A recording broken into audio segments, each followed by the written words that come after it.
Sino si Mary Grace Patoos at bakit merong 1 million pesos na patong ang kanyang ulo sa makakapagturo kung nasaan at kung sino at kung totoong merong Mary Grace Patoos? Ito naman kasi mga tao ni Vice President Sara Duterte.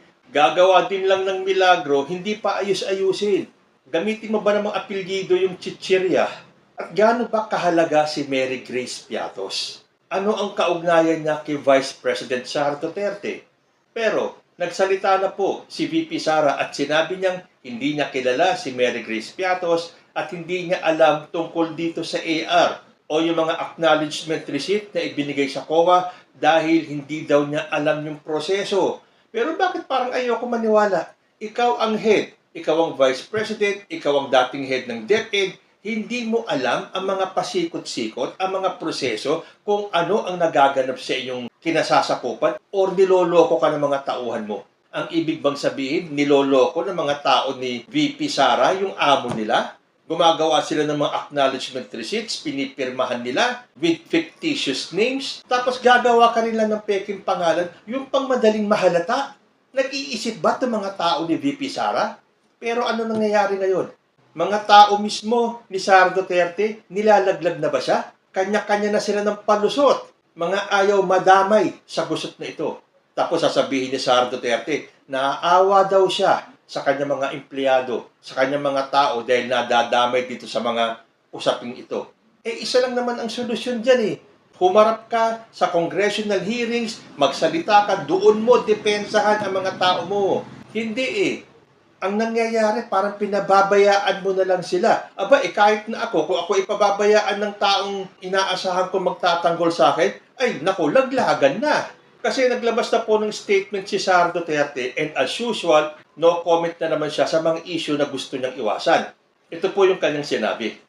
I have no comment on that, no, because I've not seen the acknowledgement receipt na kanilang sinasabi, because basically lahat ng mga documents hindi siya dumadaan sa akin, dumidiretso siya sa SDO and sinasubmit siya sa ICFAO, yung office ng COA.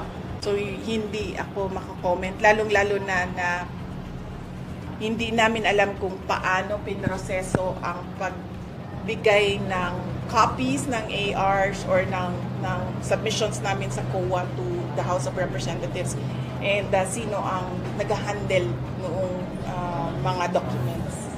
Pero bakit habang pinanonood ko yung statement niya, hindi ko maiwasan mag-focus sa facial expressions ni Sara Duterte.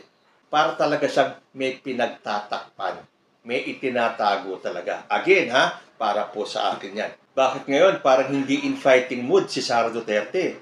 O nararamdaman na ba niya na isa-isang iniiwanan na siya ng kanyang mga pinagkakatiwalaan? At ano ba yung AR na yan o yung acknowledgement receipt? Gaano kahalaga yung mga ARs na yan? Dahil ito yung mga sinabmit ng OVP sa COA para i-justify kung saan ginastos yung pera ng bayan. Kaya lang, itong COA naman na to, tanggap lang ng tanggap ng AR nang wala ng scrutiny? Bakit? Ako sa tingin ko, dapat meron ding managot dyan sa COA na yan. Kung hindi pa nabungkal ng Kongreso, hindi lalabas itong mga anomalyang ito. So ano ba yung mga acknowledgement receipt na yan? At ano ang magiging papel ng mga ARs na yan para mabulatlat ang anomalyang nangyari dyan sa confidential funds ni VP Sara? Panoorin po natin ito. So, pag-usapan po natin yon, and I think this is part of my manifestation before I go on proceed with my questions, Mr. Chair. Ang mga acknowledgement receipts na po ito ay isinumite ng Office of the Vice President at the Department of Education bilang documentary evidence of payment for the supposed expenses using confidential funds, Mr. Chair. For the record, and to answer the public, Mr. Chair, yung buong kabuuan po ng confidential funds ng Office of the Vice President, totaling 500 million pesos, as well as the confidential funds of the Department of Education, totaling 112.5 million. These amounts were liquidated, Mr. Chair, solely through the acknowledgement receipts, totaling with a grand total of 612.5 million of these public funds utilized na ginamit na ang binigay lang sa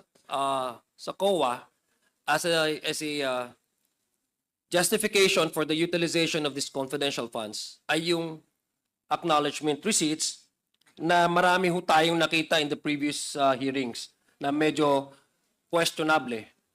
Yung iba ay to a point na nakakatawa, Mr. Chair. And I would just like to cite an example, and let me go back to the previous, again, acknowledgement receipt that was first observed by Chairman Romy Acop. How many acknowledgement receipts are we talking here, Mr. Chair? No, based on my office count, there are almost 4,500 acknowledgement receipts na nanggaling po in total, no? Both nanggaling po sa Office of the Vice President, pati rin po galing po dun sa Department of Education when the Vice President concurrently holding the office as Secretary. Roughly 4,500, 2,670 from the Office of the Vice President submitted acknowledgement receipts, and 1,820 with no invoices, zero official receipts, no? Lahat po ito acknowledgement receipts na walang attachment of proof of identity, no? Or the existence man lang na yung supposed recipients nito ay buhay or totoong tao. So this is what we find out during the previous committee hearings, and this is what I think the observation of this representation would like to find out. May I, again, let me go back to the previous discussion that we had at nagkaroon din ito ng national traction. May I request COMSEC to please flash the first acknowledgement receipt that was noticed by Chairman Acop. Ayan po, Mr. Chair. Yung Mary Grace Patoos, no? Isa po yan sa mga acknowledgement receipt na naisumite sa Commission on COA, Commission on Audit, na alam naman po natin na yung pangalan na Mary Grace ay isang restaurant, yung Piattos ay isang chichirya. No, if you ask me, medyo questionable kung meron pa ho talagang taong nagngangalang Mary Grace Patoos. Now, we could not find out whether this Mary Grace Patoos is indeed a person or alive because there's no corroborate attachment to it other than the acknowledgement receipt na receive natin, ang pirmado niya. So, Mr. Chair, this prompted, Mr. Chair, in fact, some of the members here and I guess members who came out with a,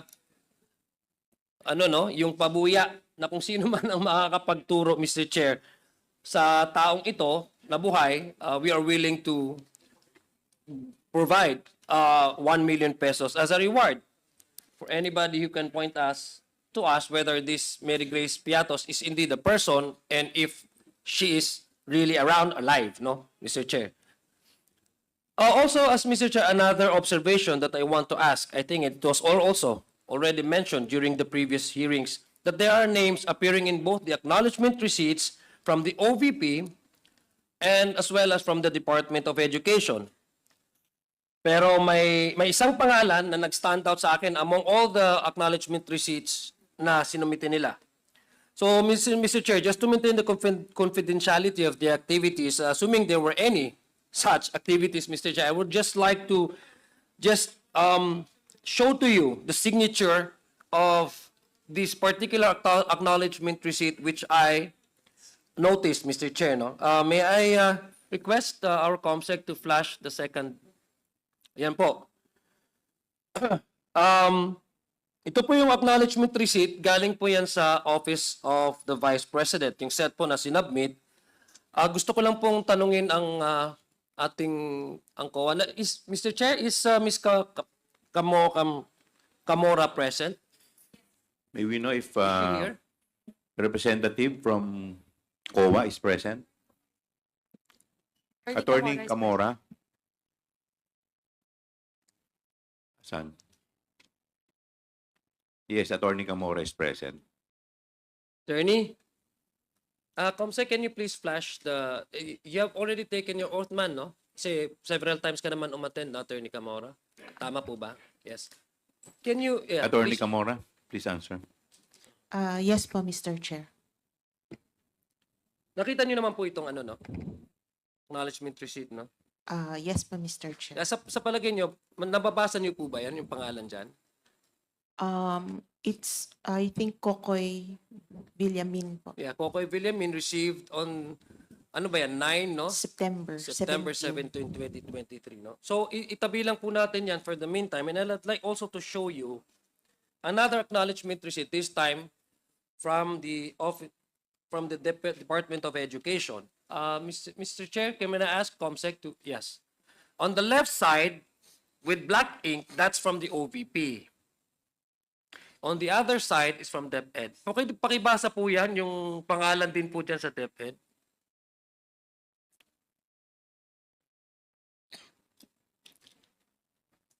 Mr. Parang parehas po, Mr. Chair, Kokoy Villamin. Parehas. Parehas po, no? Yes, Mr. Chair. Oo. So, ibig sabihin, the point I'm trying to drive at, Mr. Chair, is that based on the documents and the acknowledgement receipts, which we do not have any other ways to really affirm whether these persons and individuals who have received the confidential funds were truly alive and truly person, makikita po natin yung medyo hindi ho kapani-paniwala ako, ordinaryo po ako na tao, I'm not an auditor, but as you can see it, pareho po yung pangalan nila, Kokoy Villamin, yung acknowledgement receipt from the Office of the Vice President, and at the same time, from the DepEd, the same person, Kokoy Villamin, from Osamis. No? Sa palagay niyo po ba yan? Kung titingnan po natin, Mr. Chair, sa palagay natin, common ba yung pangalan na, Mr. Chair, Ms. Camora, yung pangalan na Kokoy Villamin? Mr. Chair, parang hindi po since hindi, para siyang nickname yung Kokoy po. So, masasabi niyo po ba as a head or nag-audit ng Intelligence and Confidential Funds Audit Office, masasabi niyo po ba na isang person yan?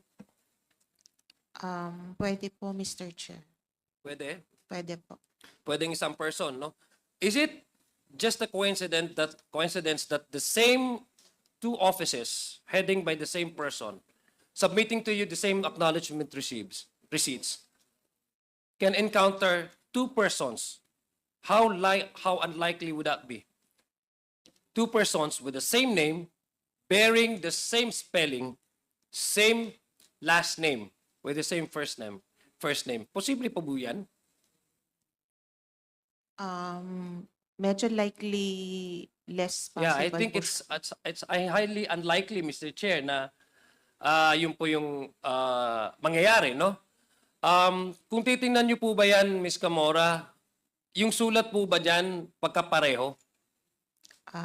Hindi po. I think it's very obvious, Mr. Chair, that the signatures, Mr. Chair, on the acknowledgement receipt submitted by the Office of the Vice President is quite different from the acknowledgement received by the Department of Education, no? Parehang pangalan pero mukhang magkaiba ang tinta. Mr. Chair, this is just one of the examples that we have received, no? From the office from the COA, no? Yung sinabit po nilang acknowledgement receipt, Mr. Chair. Now, is it true, Mr. Chair, that I'd like to ask Attorney Camora, is it true, Mr. Chair, na magkaiba po yung auditor dun sa OVP at saka the same sa Department of Education? Parang that time po. Yung resident auditor po nila, magkaiba po, no? Yes po. Oh, Yung magkaiba. resident auditor, Yes, definitely magkaiba po. Kasi kung isa po yung auditor nito, I think malalaman po nila ito and they will be flagged, no? Kung bakit magkaparehong pangalan and magkaiba yung signatures. Exactly the same spelling and exactly the same family name. Tama po ba? Tama po, Mr. Chair. Okay, thank you very much. So I think, Mr. Chair, this is something that we should look into. The reason why I'm pointing this out, Mr. Chair, And for the public's information, ito po yung pinag-uusapan natin dito. Dahil unang-una po, with this kind of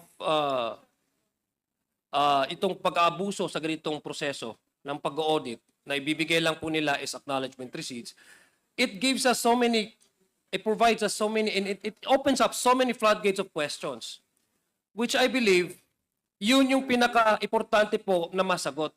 Dahil these are public funds utilized, and these are funds na readily available for their request. Tapos ganito yung nakikita nating mga reports nila at saka yung pag-acknowledge ng kanilang pag-utilize ng kanilang pondo. It's very obvious, Mr. Chair, na hindi lang po si Mary Grace Patoos ang nakita po nating questionable.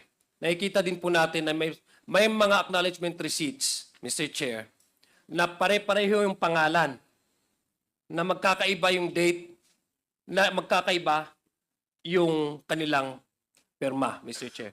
So it begs the question now, how do we be able to supply answers to this question? But even if we ask COA here, mayroon bang attachment na sinubmit sa inyo to verify whether this was given as a way to purchase information, or is it a reward payment for an information that is relevant to the activity of the Office of the Vice President or the DepEd in relation to confidential funds? Kasi magkaiba po yan eh. Mr. Chair, acknowledgement receipts po ang sinubmit nila, and Acknowledgement receipt po, ano po yan? That's the payment for information, purchase of information, or Both yung po. reward? Both po, Mr. Chair, acknowledgement receipts ang sinubmit nila for both information and rewards. It's just that sa rewards po, may additional requirement lang po kaming hiningi. Yeah, but unfortunately, some of these acknowledgement receipts were not supported by a certificate of success. Hindi ho ba? Kasi magkaiba po yan, Mr. Chair. Pag yung purchase of information, regardless whether this information are useful or not, talagang bibilin mo lang yan. Diba? But the reward and payment for the information, dapat po yan may certificate of success. Hindi ho ba? Dun sa agencies po na pinagpartneran, for example, ng inyong opisina. Tama po ba yun, Attorney Camora? Tama po, Mr. Chair. And all of these acknowledgements receipts were being supported by the certificate of success? Mr. Chair, yung sa rewards lang po. Yeah, but on not all of this, in this particular case na sinat ko po sa inyo, are you familiar with this kind of acknowledgement receipts? Or have you came across this particular questionable acknowledgement receipts? Yan po yung mga ni-review namin dati, although at that time, Mr. Chair, wala naman po sa Yeah, namin na that's why, yeah. That's why you have issued yung observation memorandum ninyo. It's precisely because they have failed to at least provide you the attachment to verify or at least to authenticate that indeed these funds that were used for a reward or payment of reward were not substantiated by a certificate of success. Tama po ba? Yes, Mr. Chair. So again, Mr. Chair, it begs us the question, gaano kalala yung pag-aabuso dito sa office confidential funds? I think we have just started unearthing all of these problems and all of the questionable acknowledgement receipts. I think this is just the tip of the iceberg, Mr. Chair. If we go deeper into this, mukhang widespread po ang nangyaring pag-aabuso sa pondo po ng ating gobyerno, Mr. Chair, insofar as the utilization of confidential funds is concerned on both the Department of Education and the Office of the Vice President. Hindi lang ho si Mary Grace, ang sabi ko nga po, hindi lang ho si Mary Grace Patoos po ang questionable dito. Meron din pong mga pangalan na pare-parehong nag-a-appear po on both acknowledgement receipts, Mr. Speaker, coming from the Office of the Vice President as well as from the Department of Education. Mr. Chair, just a manifestation, and I believe there are questions relating to this that my colleagues would also like to ask the COA. And I would yield to my colleagues to further inquire kung paano po ito nakalusot at saka ano po talaga yung nature ng pagbibigay ng acknowledgement receipts, which I believe, to my mind, Mr. Chair, is open to abuse, Mr. Chair. And the new process po ng pagganito kung ganito, if we allow this to continue on, talagang maabuso at prone talaga po sa mismanagement ng pondo na binibigay po sa mga ahensya. Particularly, Mr. Chair, ito pong discussion natin ng utilization ng confidential funds ng Department of Education while the Vice President was still holding as the agency as the Department Secretary. Marami pong salamat, Mr. Chair, and thank you, Attorney Camora. O ayan, ano masasabi niyo? Naniniwala ba kayo na walang kinalaman si Sara Duterte sa pag-disburse ng mga ARs na yan? At ano ang ugnayan ni Vice President Sara Duterte at ng COA? Natanggap lang sila ng tanggap ng mga ARs nang hindi man lang nagtatanong o hindi man lang inuusisa, hindi man lang ini-scrutinize yung mga natatanggap nila mula sa OVP. At naniniwala ba kayo na walang kinalaman si Sara Duterte sa lahat ng ito? Comment lang po down below at magbabalik ang usapang Tito Manny. Diyos ti Agmina.